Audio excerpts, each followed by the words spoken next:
Всем привет, меня зовут Ришат, с вами компания СКД, и сегодня мы вам представляем нашу очередную постройку. У нас получился офис. Мы его сделали специально мобильным по просьбе заказчика. Пройдемся по фасаду. Здесь мы использовали наш классический вариант.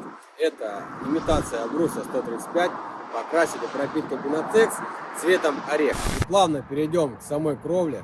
Она также у нас выполнена из кликфальца с использованием доборных элементов, например, как перфорирование конек. Мы находимся внутри самого офиса и поговорим немного о планировке. В данном варианте она получилась совсем простенькой.